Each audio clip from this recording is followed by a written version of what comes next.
My name is Samantha Hayes, but honestly I'm not even sure who I am anymore. Since I was little I heard I wasn't enough, not pretty enough, not delicate enough, not worthy enough. My own father told me that, with harsh words, spoken like someone spitting something bitter. "You shame the family name," he'd say. And over time I believed him. I believed it so much that I stopped looking at myself in the mirror. All I saw was a mistake. I grew up in rural Arizona, where the desert seemed to echo the loneliness I carried. My mom vanished when I was 9. My father said she ran away out of grief after looking at me, but no one ever explained why. When I turned 15, he replaced me. Yes, replaced. As if I were a broken object. He sent me away from the house where I'd grown up, leaving me with a distant aunt, saying only, "Take care of her. I'm done." I cried, a lot, but I never went back. I never looked back. Until the day fate, disguised as a dark-eyed, broken-souled Apache stranger, crossed my path and revealed a truth no one had ever dared to tell me. The sun burned harshly that late afternoon in Arizona, but I felt cold. I was sitting on the front step of the house where I'd lived all my life, hugging my knees tightly against my chest as the moving truck rolled down the road, carrying away everything from my old life. My father stood leaning against the doorframe, arms crossed, eyes fixed on the road. He didn't even look at me. I tried to believe he'd say something, anything, but his silence screamed louder than any words. "Dad!" My voice cracked. "I can try to be better. I spoke softly, almost whispering, but he turned his face away, like shielding himself from a storm. He lit a cigarette, took a deep drag, and spat out words I'll never forget. "I'm done trying. You were never enough for me. And you're not going to start now?" I felt my heart stop. For a few seconds I forgot how to breathe. The smell of cigarette smoke mixed with desert sweat became engraved in me like an invisible scar. I stood up trembling and slowly walked toward him. "Why?" I asked. "Why did Mom leave? Was it my fault? Just tell me at least that—" He looked at me for the first time that day. His blue eyes looked like cracked glass, and he answered without hesitation, "Because you were born ugly. She couldn't bear to look at you." His words hit me like a slap. My legs gave out. I collapsed to my knees right there on the dusty ground and cried silently. The wind blew strong, carrying dust, as if the desert wanted me gone too. Behind me, I heard heavy footsteps. It was my Aunt Helen coming to get me. The thick heel of her boot hit the ground like a judge's gavel. "Get up, Samantha. Begging won't change anything. He's made his choice, and I don't have one." "Let's go," she said flatly, not even offering her hand. I stood up slowly, wiping my tear-stained, dust-covered face. I looked at my father one last time. "I never asked to be born." That's all I managed to say. He didn't reply, just closed the door behind him. The sound of the wood slamming echoed inside me like the end of everything. In Aunt Helen's truck, I sat in silence. Her hands gripped the steering wheel like she was holding something about to explode. The road stretched ahead of us, long and empty. "Don't think it'll be different with me, girl. I took you because the judge forced me to. Don't expect affection. I treat animals better than people," she said, eyes never leaving the road. The silence grew heavy, but something inside me screamed. Maybe it was the tiny bit of hope I had left. Maybe it was the birth of anger. I didn't know yet. But that day, as the sun disappeared behind the mountains and shadows swallowed the desert, I understood my story wouldn't be simple. I had been left behind. But my journey was just beginning. Aunt Helen's shack was 20 miles from any sign of civilization. A low, weather-beaten wooden house with a crooked roof, surrounded by nothing but dust and silence. When we arrived, the truck's engine died, and the world seemed to stop. I climbed down from the cab slowly, feeling the dry air scrape my lungs. Inside, the house smelled like old gasoline, sweat, and burnt coffee. She tossed a dirty towel at me. Shower. Now, she said impatiently. Aren't we gonna eat? I risked asking. She just pointed toward a door at the back of the house. She didn't answer. In that moment, I understood that hunger wouldn't be a priority in my life anymore. In the shower, the water was weak, almost cold. I closed my eyes and tried to remember my mother's scent, but I couldn't anymore. My last memory of her was a blue dress fluttering as she disappeared down the road. When I came out, wrapped in the towel, Helen was already gone. I stepped into the small room that would be mine. There was no mirror, just a narrow bed and a window without a curtain. That night, sleep didn't come. I lay staring at the ceiling, listening to the crickets outside. Then, around midnight, I heard something different. Footsteps, not animal steps, someone. I stood up slowly and went to the window. The moonlight illuminated the desert. And then I saw him. Standing about 30 meters from the house was a man, tall, still as a statue, wearing something like a dark poncho, his face partially covered. Only his eyes were visible, dark eyes, deep and broken like mine. My heart raced, but he didn't move. He just stood there staring at me.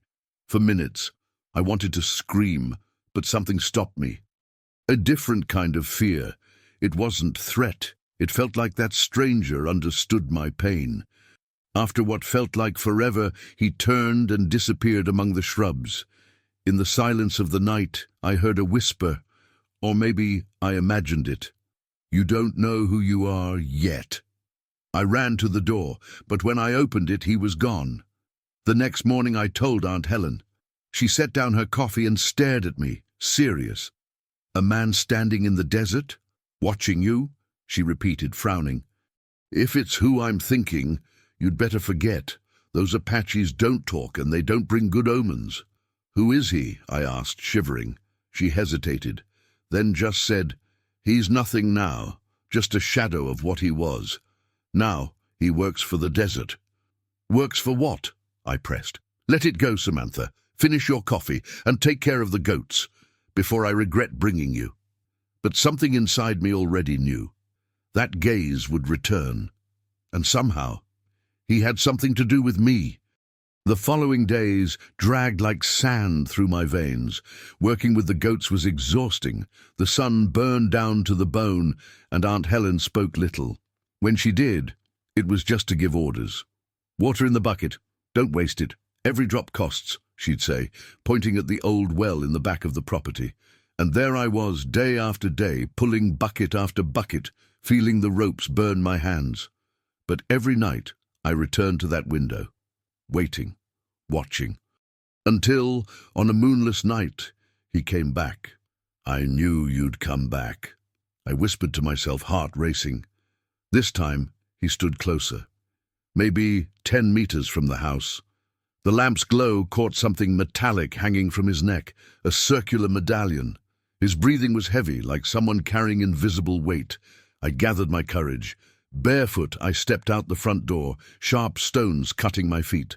I walked slowly, chest tight. Who are you? I asked, voice shaking. He didn't answer, just looked at me. His dark eyes reflected the faint light of the lamp. Please, talk to me. I need to understand. I insisted, tears stinging my eyes. Silence, just the wind blowing around us. Finally, he spoke. His voice was deep, rough, like stone being scraped. I'm like you, forgotten. I trembled. I wanted to ask more, but he looked away. Why are you following me? I asked, stepping closer. Why do you come here? Do you know who I am? Do you know my mother? He closed his eyes for a few seconds. His breathing grew heavier. Then he said, she didn't run. She was taken. The world spun. My body turned cold. What? I whispered. What do you mean, taken? By who? Why? But he was already stepping back. Not yet. You need to remember who you are, he said, turning away. No, wait, tell me, I shouted, running after him, but he vanished, faded into the desert like a shadow in fog. I stood there alone, tasting blood in my mouth from how hard my heart was beating. The next day I tried to tell Aunt Helen. Lies. Your mother ran away. You don't remember because you were too young, she said firmly. He said something else, that she was taken. And he knew her aunt. I saw it in his eyes. Helen went silent. Too silent. Who is he, Aunt? Tell me, I pleaded. She sighed, then slammed the metal plate down on the table, the noise echoing. You don't get it. If he's near you, it means the truth is already starting to surface, and when it does, nothing will go back to normal. I deserve to know the truth, I yelled. Helen stared at me. For the first time, her eyes filled with tears. Truth sometimes kills, she whispered. Silence. Only the sound of the wind outside, carrying the despair of forgotten generations. That night was the worst. I didn't sleep at all. The words echoed in my head like a hammer. She was taken. But taken by who? And why? By morning I knew I couldn't wait for answers to come to me. I had to find him. The Apache. The man with the shattered eyes. I left the house without saying anything to Aunt Helen. I took only a water bottle and a piece of stale bread. I followed his footprints through the desert. Each step felt like a clue to who I needed to become. The sun was brutal, but I didn't care. I walked for hours, until I saw something, an old wooden cabin, half hidden behind the rocks. I approached slowly, my heart lodged in my throat. Hanging on the door was the medallion, shining in the sun, carved with a symbol. Something like a circle split in half. Before I could touch it, a deep voice cut through the air. Why did you follow me? I turned sharply. There he was, tall, imposing, his black poncho swaying in the wind. His eyes looked even more tired this time. Because you're the only one who doesn't lie to me, I said, firm, even though I was shaking. Silence. He looked at me for a long time, and for the first time he stepped toward me, stopping so close I could smell the earth on his skin. Your father abandoned you because he didn't know how to protect you, he said, staring straight into me. What do you know about my father? I asked, breathless. I know he should have told you the truth. You are not just anyone. You carry the blood of the first mother. I didn't understand. I shook my head, tears filling my eyes. First mother? What are you talking about? I whispered. He took a deep breath. His pain was visible. Your mother didn't run. She was taken by the blood hunters, and you were the target. But he traded her for you, to protect you. My body froze, my legs buckled, my throat closed up. No, I stammered. My father traded her. He gave my mother away. The Apache simply nodded. Your face reminds him of her. That's why he couldn't love you. That's why he hated you. My tears fell. I screamed, a broken, raw scream that ripped through the desert silence. I collapsed to my knees, but he crouched down in front of me, placing his rough hand on my shoulder. Now you understand. Your story begins here. I looked at him, crumbling. Who are you? Really? He hesitated. Then, for the first time, he said, My name is Kael, and I'm the guardian of the blood you carry. We stayed there. The wind circled us. The desert was our only world. Teach me, I whispered through sobs. Teaching means pain, Kael said without looking away. I've lived pain. All I have left is the truth. Kael stood, extending his calloused hand toward me. Then come, daughter of the desert. And I took his hand. In that moment, an invisible door opened inside me. My old life was over, and I didn't even know who I was about to become. The desert doesn't forgive, and Kael knew that. That's why the training began without warning, without mercy, without compassion. Before the sun rose, he pulled me from the dirt floor where I slept. There was no bed, no shelter, just the sand and the starry sky. Get up! His voice sliced through the silence like steel. The first days were the worst. I could barely stand. My legs burned, my hands bled, but Kael didn't waver. Every task he gave me felt impossible. Run to the black rock on the horizon and return before the sun burned your skin. Carry stones as heavy as the guilt I bore. Dig holes in the sand and then bury them again. What's the point of this? I screamed one day, collapsed on my knees, lungs burning. He crouched before me, eyes like stone. Pain has no point. Until you accept that, you'll stay a prisoner. And then he walked away, leaving me alone with my despair. The nights were even worse. Kael would sit silently by the fire, carving pieces of wood. I sat on the other side, watching him in silence, waiting for answers. One night, I found the courage. "Why are you doing this to me?" He lifted his gaze slowly. "Because your mother asked me to." My heart stopped. "You knew her," I whispered. Kael nodded. "I did, before she was taken. She knew what you carried, and trusted that one day you'd find me." "And what do I carry, Kael?" I asked, desperate. He looked at the stars. "Something that can save or destroy. It's up to you." Silence wrapped around us. Only the crackling of the burning wood filled the emptiness. The next morning, he led me to a rocky slope. "Today, you're going to fall," he said bluntly. "Fall? Yes, you'll climb, and you'll fall, until your body understands it doesn't break easily." "This is madness," I murmured. "No, it's survival," he answered, turning away. I climbed and fell, climbed again and fell again, for hours. My body stopped responding. But something inside my mind began to crack, the idea that I was weak. At the end of the day, Kael approached. I was collapsed, breathing dust. "Why don't you give up?" he asked. I lifted my dirty face, eyes burning with tears, because no one's ever chosen me before. Kael stopped. His black eyes, always so cold, softened for the first time. "I chose you," he said. I said nothing. I cried, but not from defeat, from the weight of finally being seen. That night, Kael sat beside me for the first time, not across the fire, beside me. "Tomorrow, the real learning begins," he said, staring at the horizon. "What happens tomorrow?" I asked. He looked at me. "Tomorrow, you'll learn the past your father hid from you." Dawn arrived cold and strange.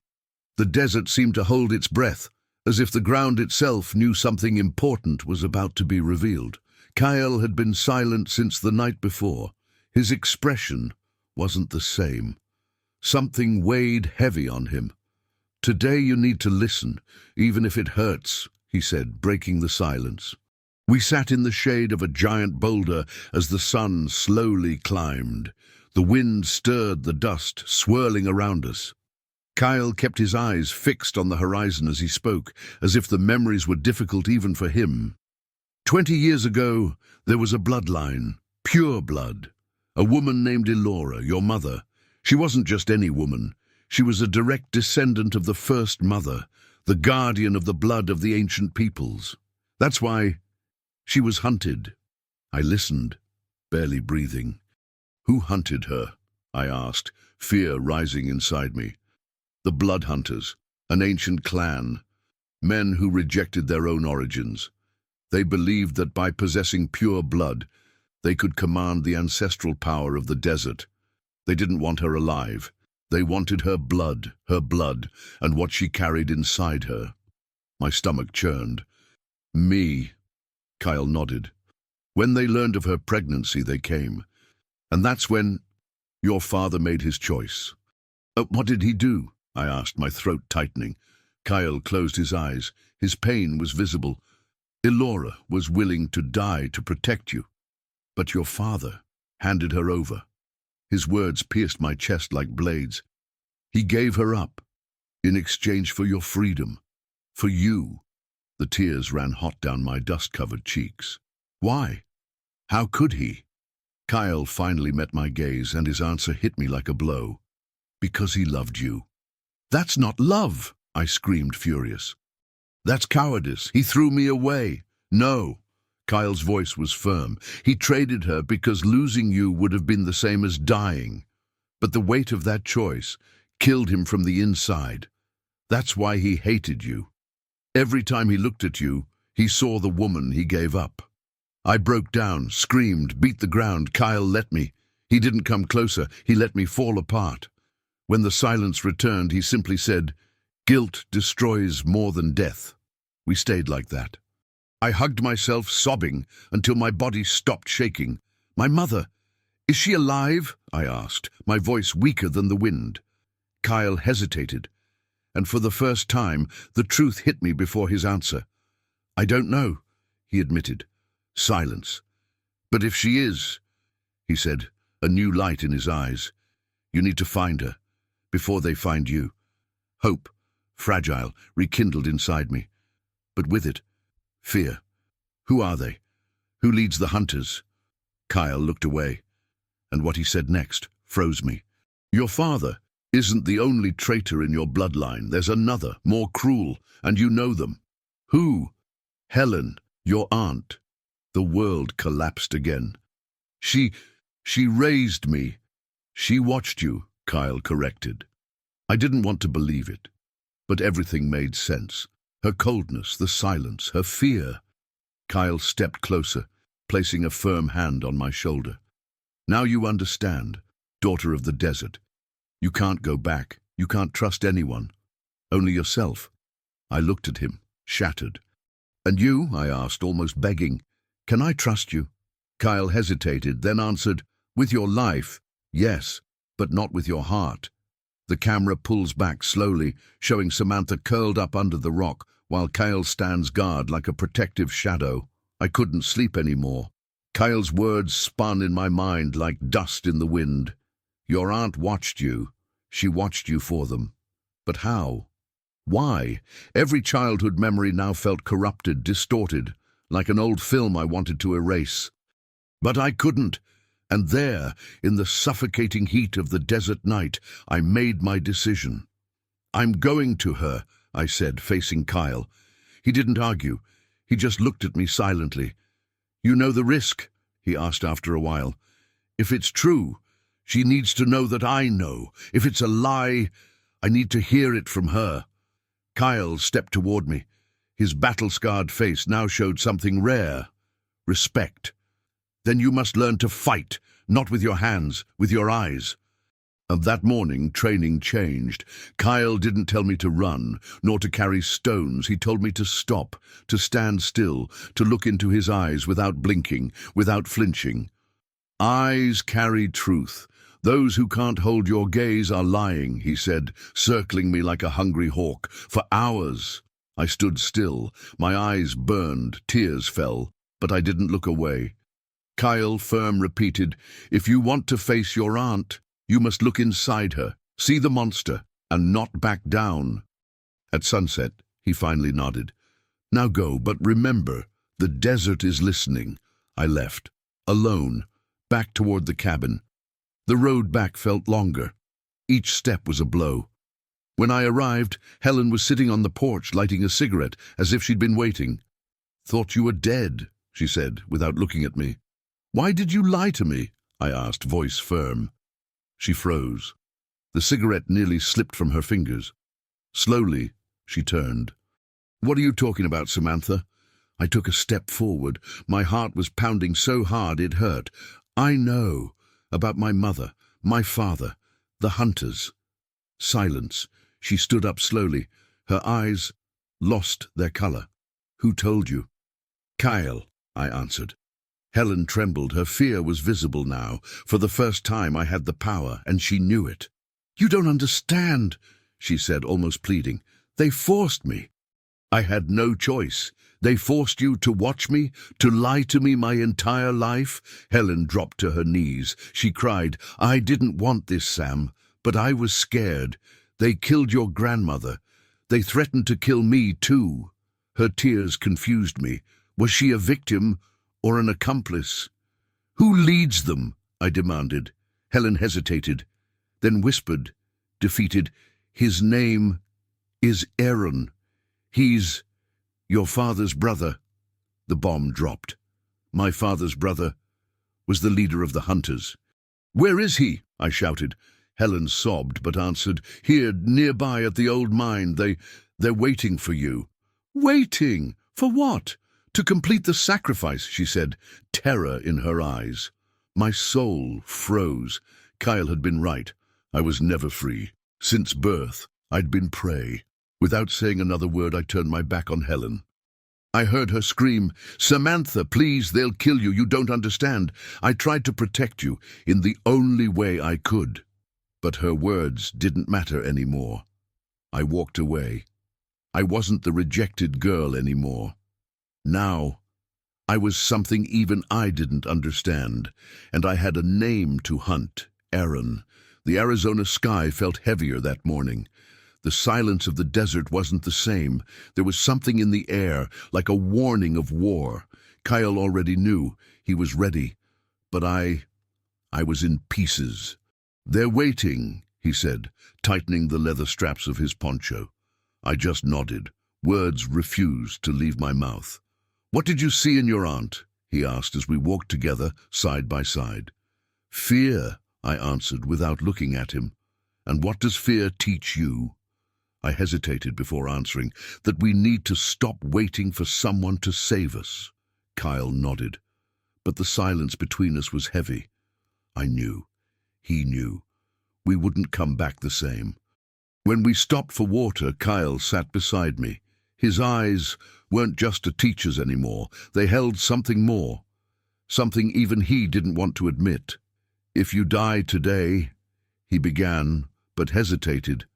"If you die, your story ends with them."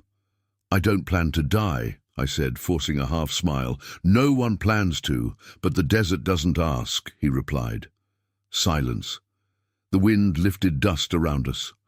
And then he said something I never thought I'd hear. "If everything goes wrong, I want you to know. Your mother loved you, and I'm proud of who you've become." The tears came without warning, but I didn't fall apart. I just let them fall. "Why, Kael? Why do you care about me? What am I to you?" He looked into my eyes for the first time without a mask, without walls. "You're what I have left." The world seemed to stop in that moment. Our souls understood each other, even without words. Without saying anything else, I stood. The sun was already burning high. "Let's go." The old mine wasn't far, but the road felt endless. With every step, my heart pounded faster. My body hurt, but my mind was steady. I knew the end was near. When we reached the top of the hill, we saw it, the entrance of the mine.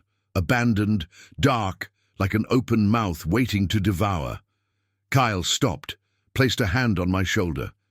"If you go in, there's no going back." I took a deep breath, looked at him. "If I don't go in, I never even started." He smiled, a sad smile, but proud. We descended together. The sounds inside the mine were strange. Echoes dripped from walls of a story I didn't yet know. Every step echoed, my eyes adjusted to the darkness. And then we saw them. They were there. 6 men, tall, scarred skin, dressed in black leather, masks covering their faces, and at their center, him, Aaron, my father's brother, leader of the hunters. Kael froze beside me. "Stay behind me," he whispered, but I stepped forward.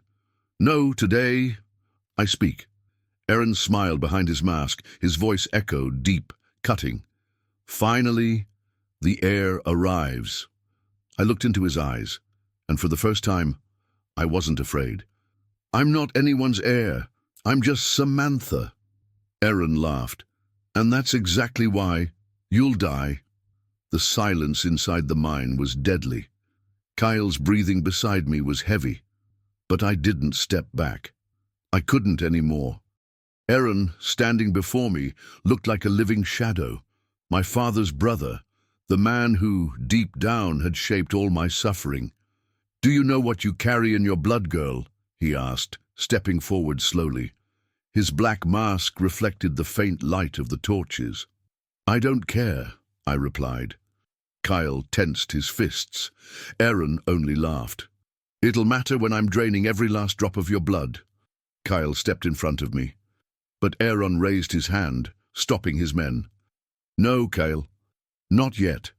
Let her listen. Let her understand the reason for her own death. I looked at Kael. He wanted to fight, but I knew the real fight was mine. Why did you hunt my mother? Why? My voice came out firm, raw. Aaron tilted his head. His mask hid his face, but arrogance dripped from his voice.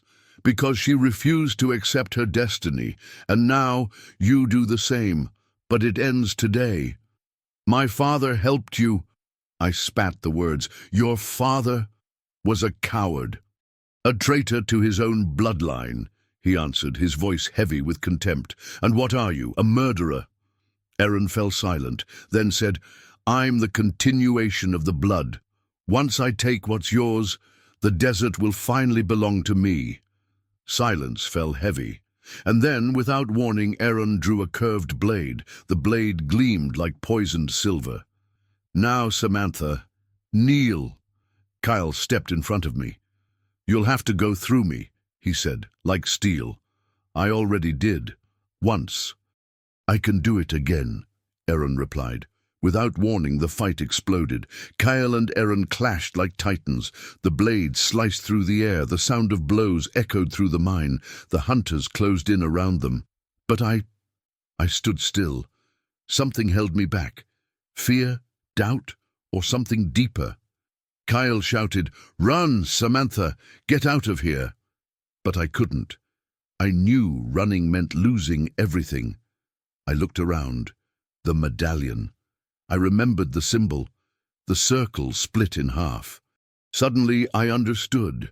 Their power wasn't in the blood, it was in the choice. I could break the cycle. I stepped forward. Stop! I screamed.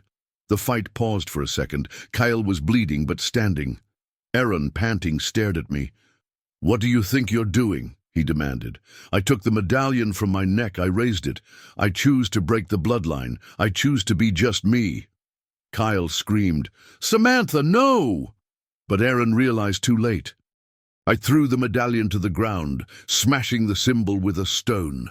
An invisible explosion rippled through the mine. An ancient wind swept the air. The hunters fell to their knees, screaming. Aaron screamed louder than all of them. No! The cycle! You broke the cycle!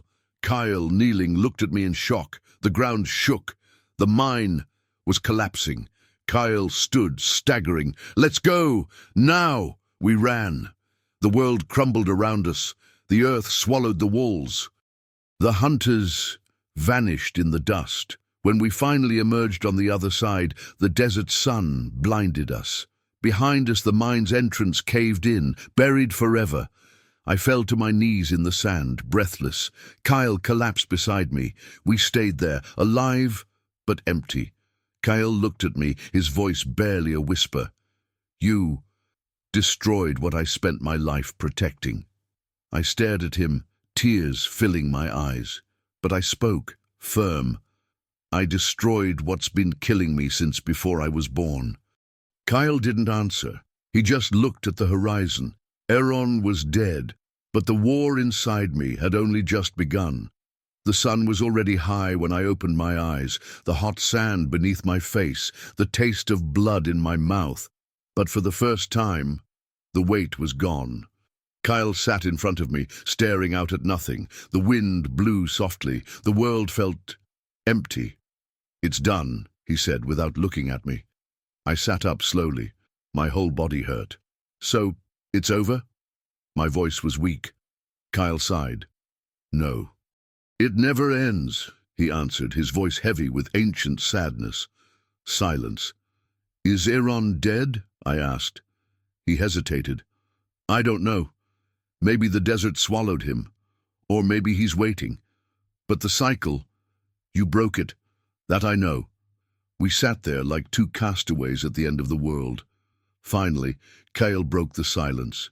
You know, when I promised your mother I'd protect you, I hated her, he confessed, voice hoarse. I wanted to run, disappear. But she looked at me and said something I've never forgotten. What? I asked. Those who protect don't run. I stared at him. He finally looked back at me. But now there was something else in his eyes, something I recognized as fear. Fear of losing. Then why did you stay? I asked, almost whispering.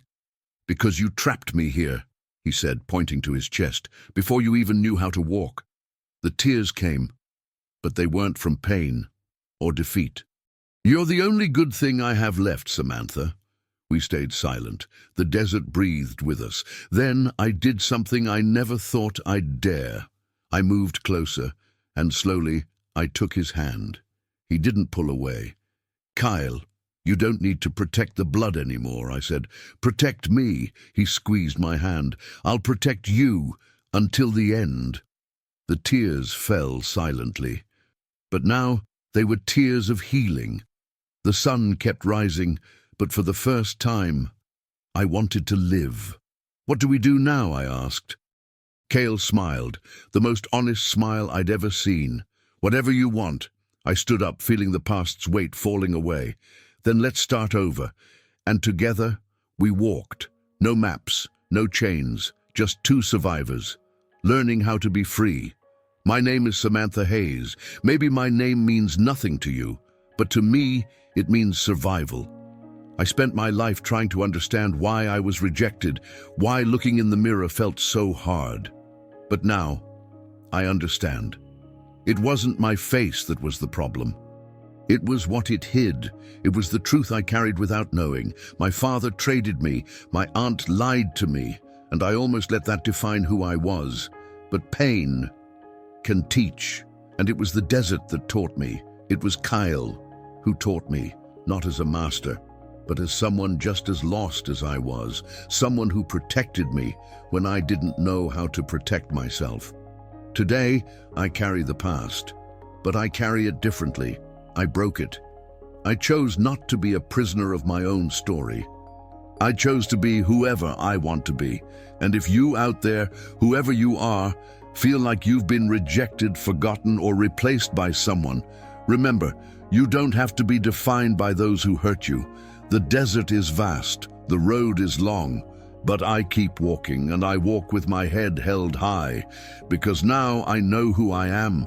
I am my own truth. And you? What truth are you hiding inside? Tell me in the comments. Your story matters. You matter. Don't give up on yourself.